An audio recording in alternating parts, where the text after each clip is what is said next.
எந்த கலைஞனும் அவளை சிலை வடிப்பான், எந்த புலவனும் அவளை பாட்டில் வைப்பான். அந்த இயற்கையும் அவள் மேல் காதல் கொள்ளும், அவள் நினைவாலே என் காலம் செல்லும். நான் பார்த்ததிலே அவள் ஒருத்தியை தான் நல்ல அழகி என்பேன், நல்ல அழகி என்பேன்.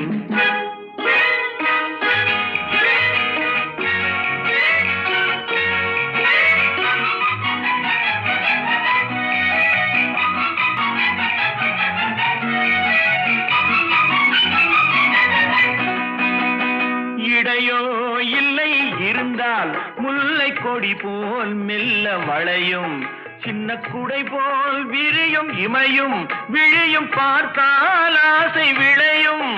அந்த பூமகள் திருமுகம் மேலே குளிர் புன்னகை வருவதனாலே நிலவோ மலரோ